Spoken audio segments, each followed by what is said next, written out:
Today I would like to, as mentioned by Pak Heri, I would like to give a talk on the rights and well-being as a comparative studies of community forestry. So as a background that, it's over the last 3 decades, many countries have adopted policies supporting the community forestry. And then the FAO on the forestry paper number 147 indicate the increasing trend towards of community empowerment, decentralized decision making, and increased involvement of the private sector in forest management. While although the 80% of the world's forests remained publicly owned, and Pak Heri and colleagues in their paper on the REDD+ actor analysis and political mapping mentions that stakeholders with the various legitimate interests supposed to be take into account, and then also the all literatures on the FAO and the community forestry in 78 mentioning that any situation which intimately involves people in forestry activities. So we refer to the conceptual framework developed by Lini Wallenberg in CIFOR almost 14 years ago. Lini mentions about the conceptual framework of community forestry, how to look at the community forestry from 4 aspects, 4 point of views, and firstly on the management aims and resource use, and then secondly on the resource potential, the productive potentials, resource pressures, as well as resource stability and resilience, and also on the community, on the coherence of interests and activities among managers, strengths of local institutions, incentive to local people, and then the last one on the political and economic context. So the objective of this study started in 2006-2007. We spent our time like 6 months plus to collect the data, and then a few months after to do analysis and then do some cross-checking and then look at some internal consistencies. So the objective actually comparing community forestry in developing countries to 3 regions, Asia, Africa, and Latin America. Looking at the understanding, the relations between property right and livelihood. So livelihood, income, equity, and forest conditions. So call it LIFE, L-I-F-E. And the research questions of this research actually to look at what are the impacts of various property rights on income and livelihoods, equity, and forest conditions. So look at the link between the property rights and livelihood aspect. So the method we use to analyze the data based on the 27 case studies. Formerly we took 36 case studies, and those case studies has been studied formerly.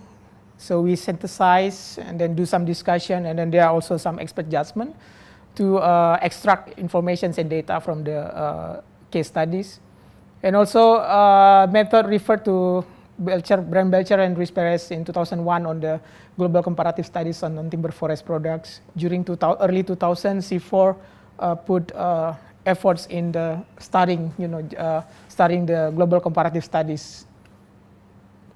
And then also we refer to the concept defined by Ostrom in 2003 on the 3 aspects of rights, or the 3 corners: component of right bundle, basis of right, and resource ownership. So this is the component of right, the 3 corner of rights explained by Ostrom in 2003. On the component of right bundle, we see the access, use, manage, transfer, and decide rules category. So this is as in order, so they are in ranks from 1 to 5, so which says that 1 is higher than another. And also on the basis of right, de facto, right customary, as well as de jure, and also on the resource ownership from the individual into the state ownerships. This is the details of the component of right bundle as we see before here, component of right bundle. And there are 3 categories or 3 order. Access of right, it is a right to enter a defined physical area and enjoy non-subtractive benefits, so just able to access. And then use right is a right to obtain resource unit or products of resource system. So can access and as well as use the resource. And then the third one is management right. Is right to regulate internal use patterns and transform the resource by making improvements. So it's not just only access and use, but also can manage the property. And then transfer right is the right to sell or liaise management rights. So this is higher than before. And then the last one is decide rules. This is the highest. It's the right not only to transfer right to manage, but also the right to determine who will have an access and right and how that right may be transferred. So this is the highest rank of the component of right bundle. And basis of right, we have three categories. The least one, de facto, is defined as community or individual or collective only have access to land but not having legal right. So they just have access to land but not necessarily a legal right on the land itself. The customary is defined as people or individual or collective have the right of ownership of the land since it is inherited by their ancestors but still not legitimate by the law. This in Indonesia we see as a hutan adat, customary forest. And then the jure actually is defined as community or individual or collective, have the rights of ownership of the land and is legally admitted by the government through certificate of ownership. This is the highest. So here in practice in Indonesia, maybe we see that people have the certificate of the land, and then there is also, so not only the facto but also the jure, so legally owned. And resource ownership, the last one from the three corner of rights explained by Åström. And this we have three categories from individual or private into the collective and state. So individual defined as a resource collected or obtained from the forest become the possession of the individual who collect it. And then collective is defined as the resource collected or obtained from the forest become the possession of the community in which the individual are part of. And then state is defined as the resource collected from the forest become the possession of the state or government, where community or individual only maintain and harvest the resource and get incentive from the work they do. This is the distributions of case studies, community forestry case studies. In Latin America, we have two countries, Ecuador and Brazil. In Africa, we have three countries, Gambia, Cameroon, and Uganda. And then in Asia, we have 6 countries, India, Nepal, Laos, Thailand, Cambodia, and Indonesia. So step of analysis, comparative analysis that we conducted when we developed this paper. Firstly, we collected information from many cases that already been studied, formally documented and described. The cases based on the Wallenberg approach. And as I mentioned before, we started with 36 case studies, and then we end up with the 27 because of the several reasons, because of the insufficient information, and then access to the limited access to the literature and so on.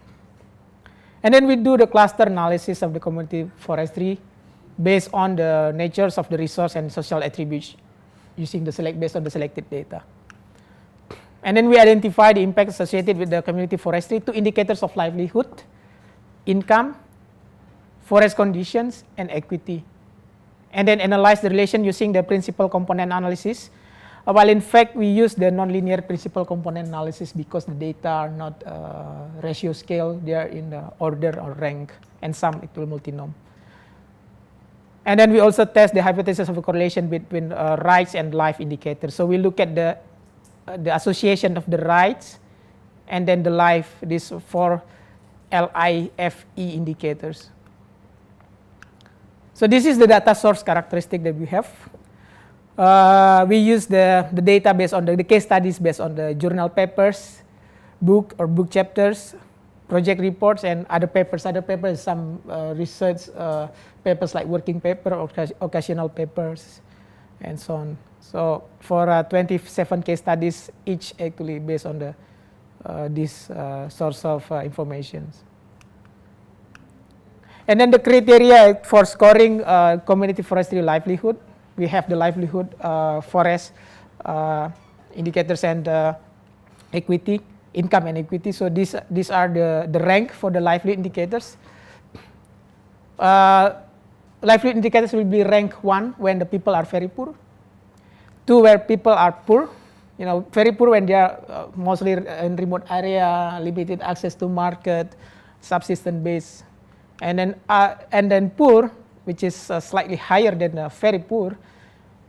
They are living inappropriately. They have meals for their lives and their family's life, but they are in the remote area and they have consent on the land ownership and then also have limited access to forest.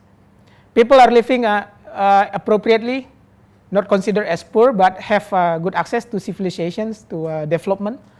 But they also have some concerns with their government regarding land ownership. And then the higher rank, rank 4, where people are wealthy enough and able to support themselves and then have good income from their activities. And then the highest one, people are very well managed, have relatively high income. They do not have problems on the land ownership. So land ownership is not concerned anymore. The criteria for scoring CF on the income generations. The income generation is very poor. What is earned is far from enough, subsistence based. Very limited cash earned. And then income generation is poor. What is earned is not enough for daily lives. Weak bargaining power and then remote access to market. So they have limited access to market. Income generation is medium. They're able to live appropriately with their income earned, but sometimes insufficient. Income generation is relatively high. This is for the rank 4. Able to cover daily needs and have quite an appropriate life and place for living. And then also have marketing of product face not any problem. So they have access to market. Very limited problems. Almost doesn't have any problem on the market access. And then the highest one, number 5, income generation is high. So they have above average within communities and then also have access to market. The third one on the forest conditions, the lowest rank, 1, no forest. And then the rank 2, forest conditions are poor, heavily degraded, in the process of degradation or still in early process of rehabilitations. So it's quite scarce. If you look at the trees, they are quite scarce trees inside. Forest conditions relatively good for number 3. And then number 4 is forest condition is good. There's strata in the forest. So biodiversity is mentioned, so the biodiversity is there. And then people get benefit from the forest explicitly, such as water, tourism, and so on. In some cases also include willingness of people to sustain the forest. And then the highest one, forest condition is very good. And then the last one of the criteria of livelihood, so the last one is equity. There are certain part of community which is mentioned explicitly as set aside or marginalized within the community, the lowest rank. The rank number 2, some part of community members are marginalized. Equity is acknowledged or in process of acknowledgements for the rank number 3. And then rank 4, community is aware of everyone in the community. And then rank number 5, people aware of everyone in the community. So if there is any certain group marginalized, I will ask them to participate in community's activities. So this is the highest within the community rank. And this is the data of the cases, rights, and indicators. So this is somehow the data that we use for the analysis for the comparative studies. So these are the case studies 1 to 27. These are the next column is country, and then basis of right, component of right, resource ownership, livelihood, income, forest condition, and equity. They are all ranked based on the criteria that we mentioned before. And these are the abbreviation that we use here. So you look at here, the CF. CF is here, community forestry, and then we also have FUG, forest user group, and also some JFM inside here. So these are the abbreviation we use here. And this is the result of the hierarchical cluster analysis. We are using SPSS 9 to produce this cluster analysis. So the discussions go to a bit of descriptions of the results of the cluster analysis. You see that all cases are similar with similarity level relatively 75%. One case here is out of, so this is a kind of an outlier. This is case number 1 from Indonesia. For instance, case 26, 27, 14, 18, 23, 15, and 17, they are 95% similar here. And then while the Indonesian case, TFM, case number 4 here, and then case number 1 here, are similar and 75% with the rest of the groups. According to this cluster, we can expect that any response of given action or treatment to case 27, closer to 23, for instance, 27, somewhere here, I cannot see it clear. And then, although Brazil and Ecuador are located in the same continent, but they are not close one to another, while Brazil actually closer to Uganda rather than Ecuador. So it says that spatial actually doesn't matter here. This is the case distribution in the two principal dimensions. This is the output of the nonlinear principal component analysis. So we can see case number 1 here. One is quite unique. This is from Indonesia. This is the case from Konawe. They are quite successful. They are certified. The forest, community forest is certified by lay, and then they have high income, and then they even have the community enterprise here. And 24 and 9 close one to another.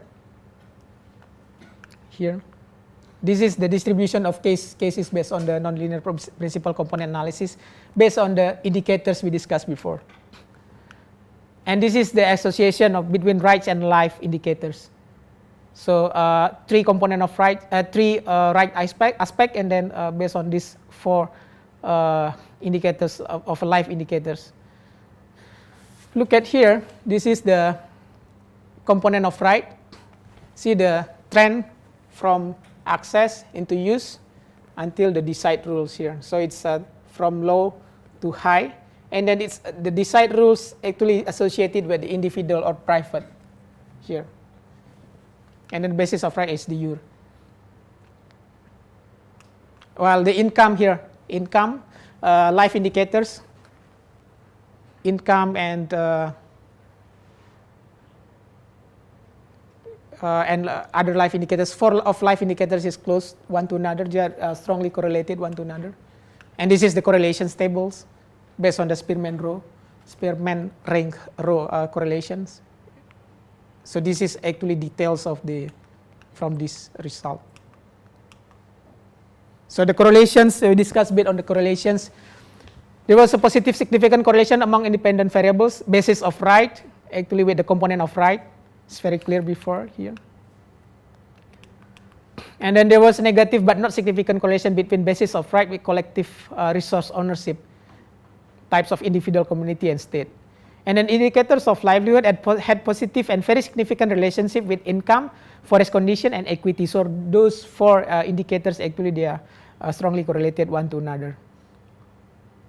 And then income indicator also had very significant relationship with the equity indicator and significant relationship with the forest conditions indicator. While forest condition indicator has significant relationship with the equity indicator. So this is the scatter plot of right of access and livelihood indicators. And this scatter plot of degree of access versus equity indicator, right of access and then equity. These are case studies. They are this is slightly positive, but it's not significant, as well as this one. We are not sure whether they are positively correlated. So moving from access right to use management transfer and decide right will give more power to local community. This empowerment produce better livelihood and equity for local community from forestry. Although the correlation between right and livelihood is not significant, but empowering right can be used among others to improve livelihood due to simply connections among them. And there is also significant correlation between legal right, de jure, and access of right, decide, as we see before in the nonlinear principal component analysis plot, and livelihood and income, equity and forest condition. So this livelihood and income, and then equity and forest conditions. So legal right provides access authority which can produce better income and equity, and finally forest conditions. Therefore, give more rights is a solution to have better forest and welfare for local community.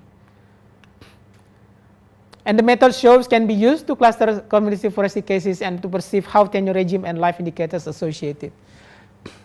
So we actually presenting this paper and then or developing this paper. One of the aim actually to shows that we can develop this kind of comparative studies based on the literature reviews, based on the former study, and then using this kind of approach to do the comparative studies of community forestry. There is statistically very significant relation between basis of right, degree of formal law involvement in CF, with component of right or degree of access.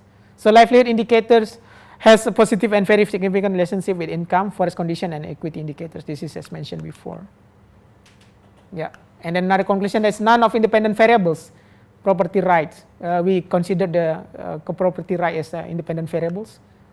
Has statistically significant relationship with dependent variables of life indicators. So life indicators not necessarily depend on the property right. Right access has positive relationship with livelihood and income indicator.